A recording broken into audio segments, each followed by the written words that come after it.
यह रात की खामोशी थी, एक ऐसी रात जिसमें आकाश काला और घना था। बादल चांद की रोशनी को पूरी तरह निगल चुके थे और चारों ओर बस जंगल की सर्द हवा और दूर से आती ऊंटों की घंटियों की आवाज गूंज रही थी, मानो कोई अनजाना काफिला अपनी मंजिल की तलाश में उस सुनसान रास्ते से गुजर रहा हो। मिट्टी से उठता धुआं, ऊंटों की चाल में थकान और यात्रियों के चेहरों पर थकावट की लकीरें साफ झलक रही थीं।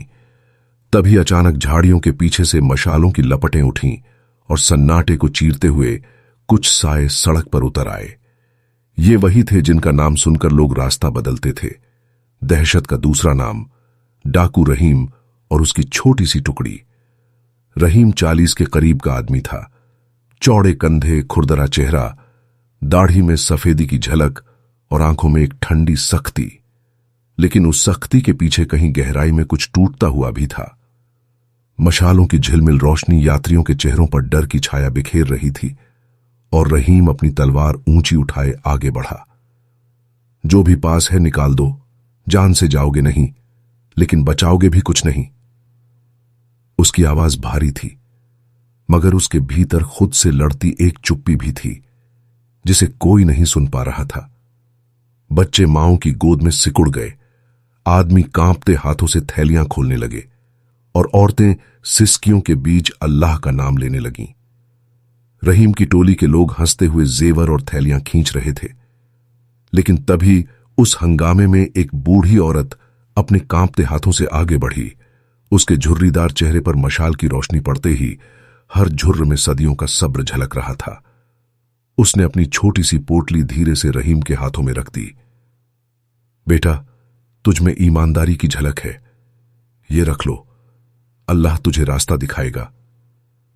एक पल को सब कुछ थम गया, जैसे हवा भी रुक गई हो। रहीम की आंखें उस पोटली पर टिक गईं, उसका सीना भारी होने लगा और उसकी पकड़ से तलवार ढीली पड़ने लगी। टोली के बाकी लोग जोर से हंस पड़े।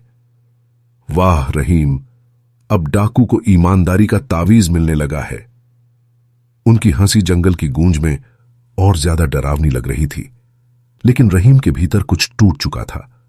उसका दिल जोर जोर से धड़कने लगा था, मानो कोई अंदर से पुकार रहा हो कि यह रास्ता उसका नहीं है। यह थे। यात्रियों ने जल्दी जल्दी अपने बचे सामान समेटे और आगे बढ़ने लगे, लेकिन रहीम के कानों में बस वही शब्द गूंज रहे थे, अल्लाह तुझे रास्ता दिखाएगा। उस लम्हे में पहली बार उसकी ठंडी नजरों में एक हल्की सी नमी झलकने लगी थी। जब शोरगुल और हंगामा सब खत्म हो गया, रात और गहरी हो चुकी थी। मशालें धीरे धीरे बुझ रही थीं और टोली के लोग अपनी लूट का हिसाब लगाते हुए ठहाके मार रहे थे, लेकिन रहीम खामोश था।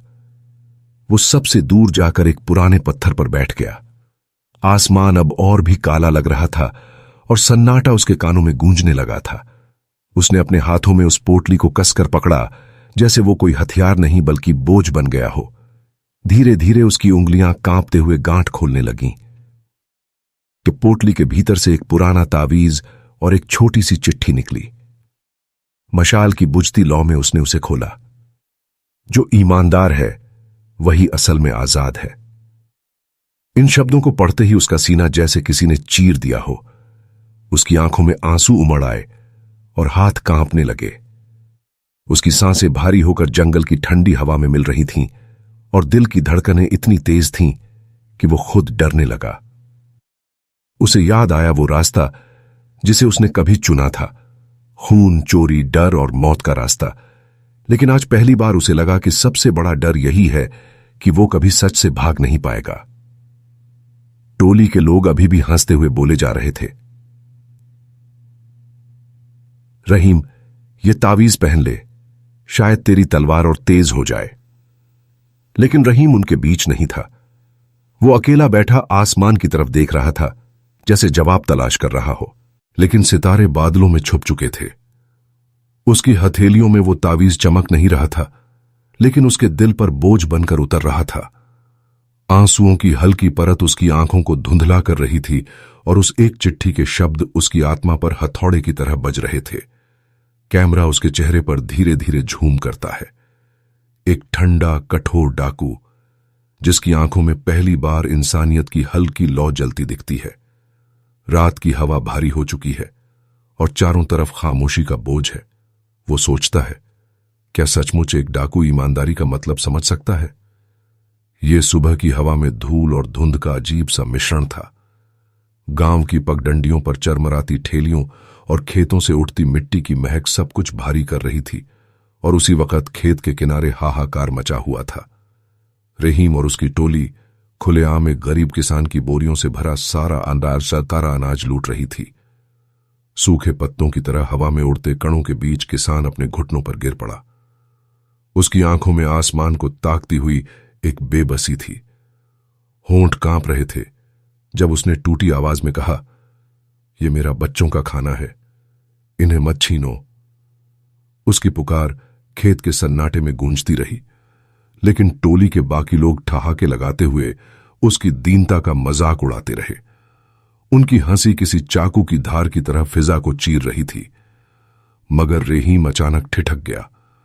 उसकी आंखों में वो बूढ़ा किसान और उसके पीछे दौड़ते दो नन्हे बच्चे तैरने लगे। हाथों में कसकर पकड़ी बोरियों को वह एकदम हल्का महसूस कर रहा था, जैसे उसका अपना ज़मीर उन बोझिल गठरियों से कहीं भारी हो गया हो। उसकी उंगलियां कांपने लगीं और उसका सीना भीतर से धड़कते सवालों की चोट से हिल उठा। मगर टोली ने उस पर ध्यान नहीं दिया। वे तो सिर्फ विजय के आनंद में मदमस्त थे। दिन ढलने के बाद जब सूरज की लाली अंधकार में बदल गई और डाकुओं का डेरा अलाव की झिलमिलाहट से जगमगा रहा था, रहीम बाकी साथियों के साथ बैठा था। सामने भुना हुआ मांस और गरम रोटियां रखी थीं, मगर हर कौर उसके लिए पत्थर बन गया था। वह चुपचाप थाली की तरफ देखता रहा, निगलने की कोशिश करता, मगर गले में कोई अदृश्य हाथ उसकी सांस रोक लेता। भीतर कहीं वही किसान की झुकी हुई आकृति, उसके झुर्रीदार चेहरे पर नपी देखी मक की तरह जम चुके आंसू और बच्चों के सूखे होंठों की तस्वीरें जल रही थीं। वह एक क्षण के लिए आंखें मूंद लेता और मन में चीखता, मैं डाकू हूं, मगर इंसान भी हूं। इंसानियत को मारकर कैसे जिंदा रहूं? यह सवाल उसके दिल में जलते कोयले की तरह धधक रहा था। उसकी हथेलियां पसीने से भीग गईं और उसी बेचैनी में रात की गहरी नींद ने सबको जकड़ा। मगर रहीम की आंखें खुली रहीं। दिल की धड़कनें ऐसे गूंज रही थीं जैसे हर धड़कन उसकी गुनाहों का हिसाब मांग रही हो। बाहर हवा चल रही थी, आकाश में बादलों के बीच से चांद झांक रहा था और उसी रोशनी में रहीम ने चुपचाप उठकर एक बोरी अपने कंधे पर डाली। हर कदम भारी था, मगर उसका इरादा साफ। उसके दिल में बस वही तस्वीर थी, किसान का टूटा चेहरा और बच्चों की भूख। अंधेरी गलियों से गुजरता वह उस घर तक पहुंचा जहां मिट्टी की दीवारें ढहने को थीं। टूटी खिड़कियों से भीतर का अंधेरा और भी घना दिख रहा था और उसने सांस रोकते हुए वो बोरी आंगन में रख दी। पल भर के लिए ठहरा और आकाश की तरफ देखा, जैसे पहली बार किसी को अपना गवाह बना रहा हो। फिर चुपचाप मुड़ गया। सुबह की पहली किरण जब गांव पर बिखरी तो किसान का घर हौले से जागा। पत्नी टूटी चारपाई से उठी, दरवाजा चरमराया और अचानक उसकी नजर उस बोरी पर पड़ी। एक झटके में उसकी चीख दब गई। वह जमीन पर गिर पड़ी और आंसुओं में डूब गई। बच्चे दौड़ते हुए आए और उस अनाज को देखकर उनकी आंखों में रोशनी फैल गई।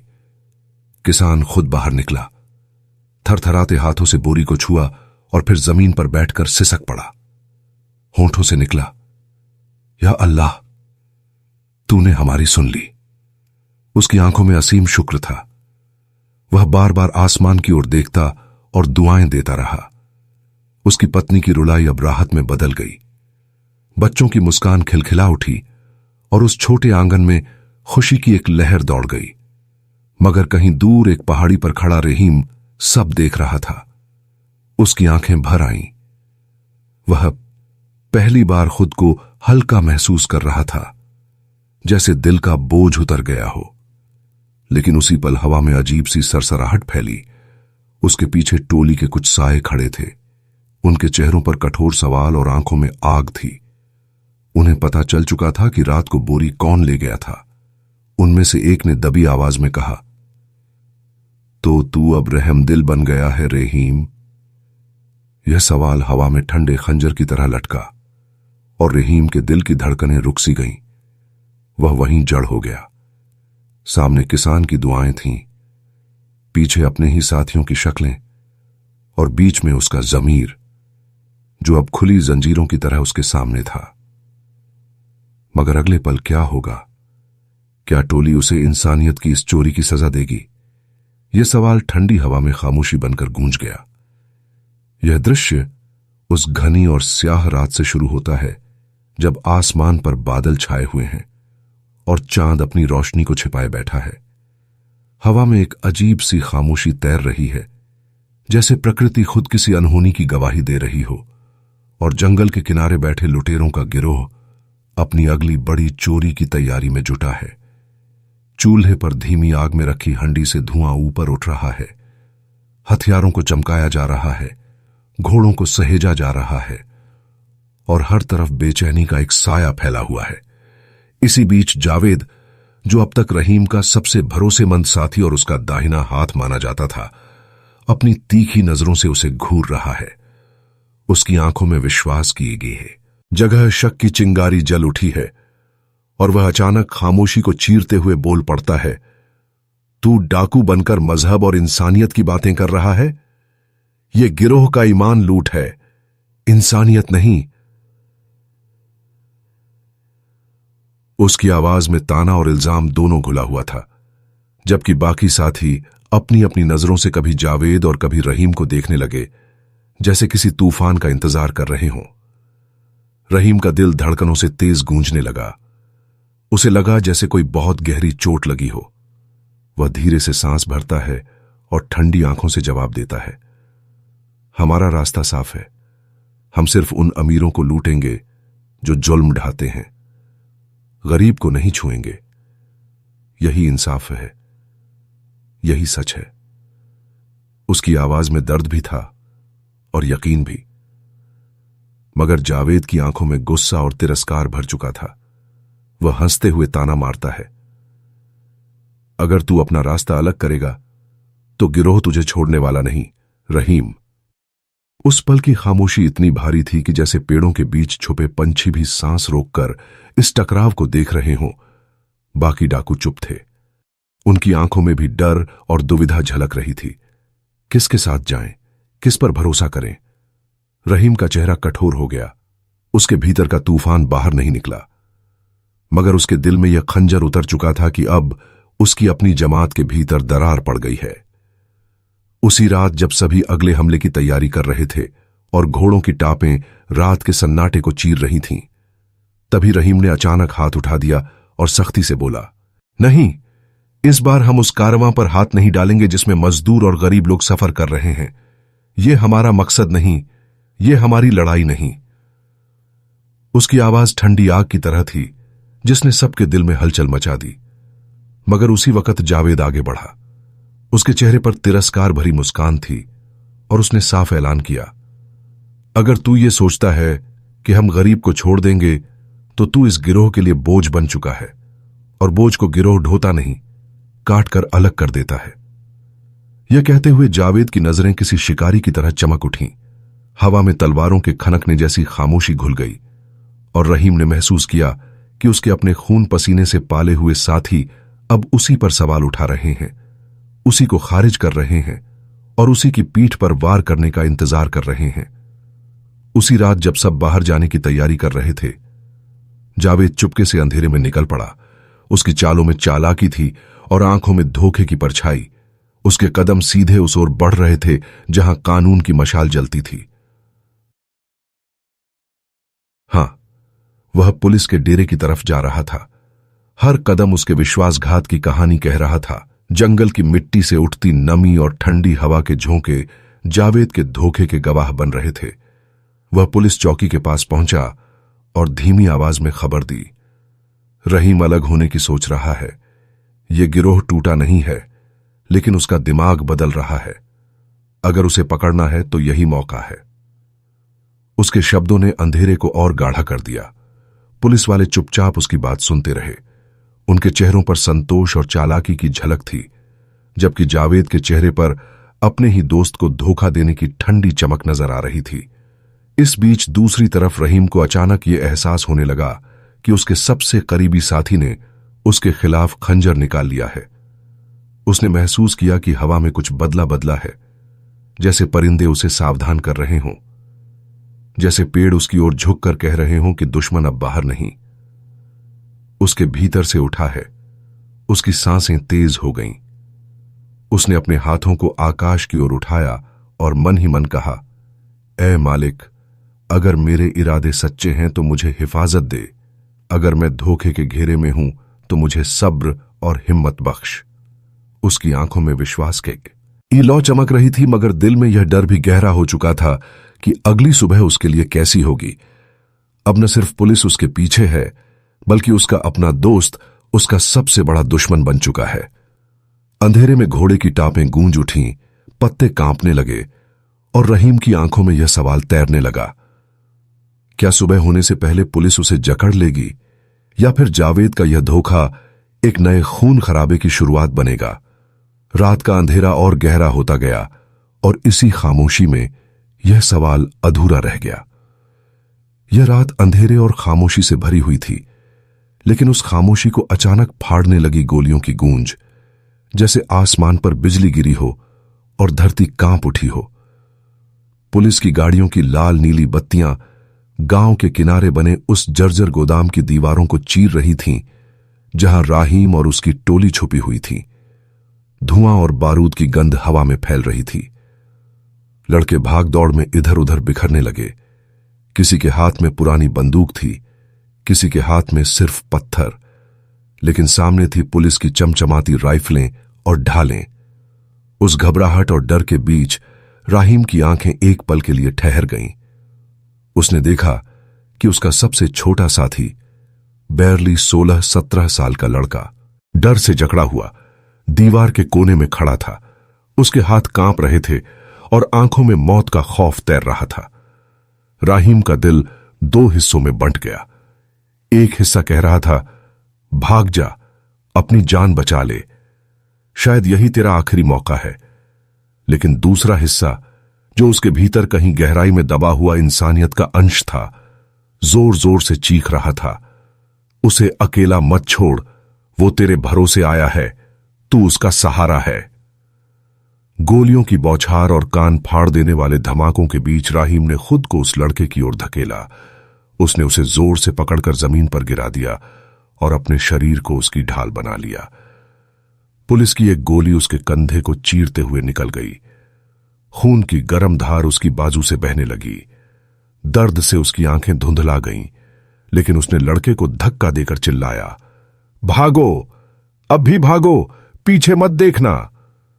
लड़का गिरते पड़ते दरवाजे की ओर भागा और अंधेरे में गायब हो गया। राहीम वहीं रह गया। सांसें तेज हो गईं, चारों ओर गोलियों की चमक, पुलिस की लाठी की आवाजें और भागते कदमों की धड़कनें गूंज रही थीं। लेकिन उसके भीतर जैसे एक अजीब सुकून उतरने लगा था कि उसने किसी की जिंदगी को मौत से खींच लिया। उसके घुटने जवाब देने लगे, शरीर लहूलुहान था, पर दिल में एक अजीब सी रोशनी जल रही थी।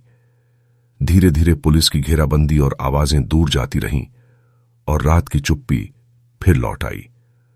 वह डगमगाते कदमों से निकल पड़ा, दर्द से कराहता हुआ। उसके कपड़ों पर खून जम गया था और सांसें टूटी हुई धुन की तरह निकल रही थीं।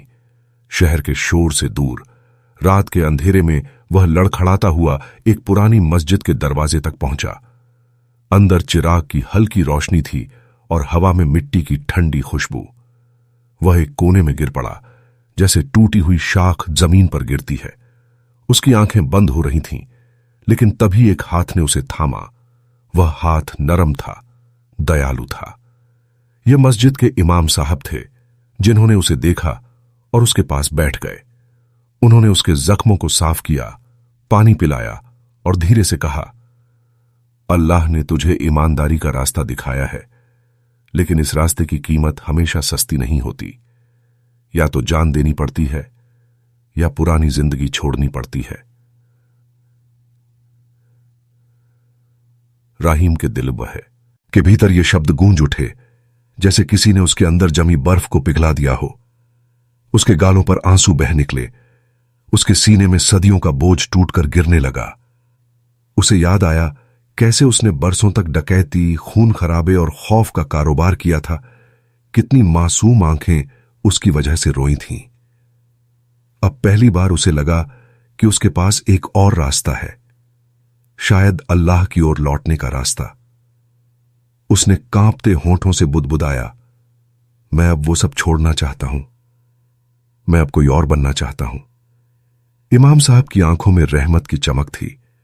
उन्होंने उसके कंधे पर हाथ रखा और बस यही कहा, अगर नीयत साफ है तो अल्लाह तुझे मंजिल तक जरूर ले जाएगा। लेकिन उसी पल राहीम के दिल में एक और डर चुभा। वो जानता था कि उसकी पुरानी जिंदगी का बोझ और उसकी पुरानी दोस्ती का कर्ज अभी खत्म नहीं हुआ है। जावेद, उसका साथी, उसका दुश्मन, उसका पीछा कभी नहीं छोड़ेगा। राहीम की आंखों में उम्मीद और डर की मिली जुली चमक थी। मस्जिद की खामोशी में एक तरफ अल्लाह की रहमत की महक थी तो दूसरी तरफ मौत और इंतकाम का साया मंडरा रहा था। हवा और ठंडी हो चली थी।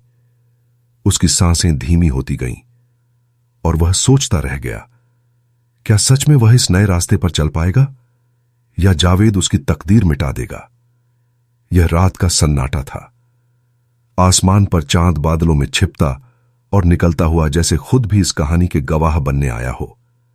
हवाओं में एक अजीब सी बेचैनी थी और गांव की सूनी पगडंडियों पर कदमों की आहट तेज होती जा रही थी। उतिगा रहा है। जावेद का चेहरा गुस्से और बदले की आग से भरा हुआ था। उसकी आंखों में खून उतर आया था। हाथों में चमकती बंदूक थरथरा रही थी, मानो हर सांस के साथ गोली दाग देने को तैयार हो। सामने अचानक अंधेरे में से राहीम की परछाई उभरती है, जैसे कोई मजबूत दीवार उसके सामने खड़ी हो गई हो। जावेद ठिठकता नहीं, बल्कि बिना पलक झपकाए निशाना साध लेता है। चारों तरफ का सन्नाटा और गहरा हो जाता है। सिर्फ जावेद के दिल की धड़कनें सुनाई देती हैं और तभी राहीम तेजी से आगे बढ़कर उसका हाथ पकड़ लेता है। गोली चलती है पर जमीन में धंस जाती है। दोनों की आंखें आमने सामने टकराती हैं। आग और पानी का संगम जैसा नजारा। जावेद की आंखों में नफरत और हैरानी, राहीम की आंखों में ठहराव और किसी अजीब सी नरमी का साया, जैसे वो लड़ाई नहीं बल्कि किसी और गहरी जंग लड़ रहा हो। हवा और तेज चलती है। दोनों आपस में गुत्थम गुत्था हो जाते हैं। मिट्टी उड़ने लगती है। टकराहट की आवाजें अंधेरे में गूंजती हैं। तभी दूर से सायरन की आवाजें फिजा को चीरती हुई पास आती हैं। पुलिस की गाड़ियों की रोशनी उस अंधेरे को चीरकर उन दोनों पर पड़ती है। सब कुछ ठहर सा जाता है।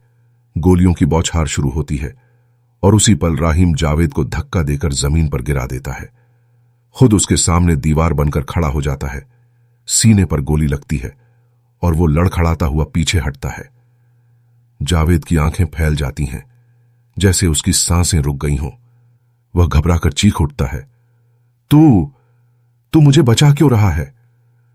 राहीम खून से भीगा हुआ, चेहरा पीड़ा से कांपता हुआ, फिर भी होठों पर हल्की सी मुस्कान लाता है। उसकी आवाज भारी मगर साफ सुनाई देती है। ईमानदारी का मतलब सिर्फ पैसा नहीं, इंसानियत भी है, और मैं अब इंसान बन चुका हूं। हवा जैसे रुक जाती है। पुलिस वाले आगे बढ़ते हैं। राहीम को जंजीरों में जकड़ लेते हैं। जावेद वहीं जमीन पर बैठा रह जाता है। हथियार उसके हाथ से गिर चुका है। चेहरा सवालों से भरा हुआ, और चारों तरफ गांव वाले जो छुपकर देख रहे थे अब धीरे धीरे बाहर आते हैं। उनकी आंखों में डर नहीं बल्कि इज्जत और दुआओं की चमक है। कोई बूढ़ी औरत हाथ उठाकर कहती है, ये डाकू नहीं, ये हमारा रखवाला है।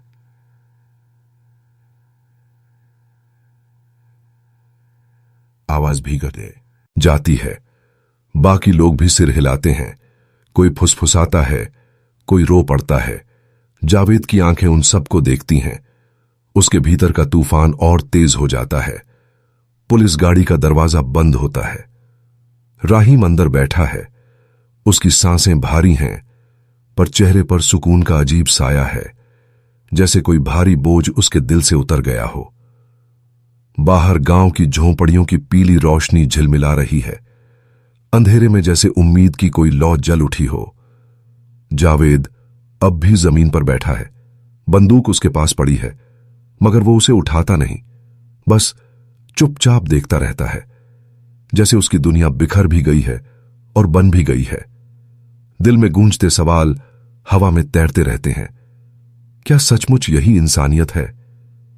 क्या यही असली जीत है?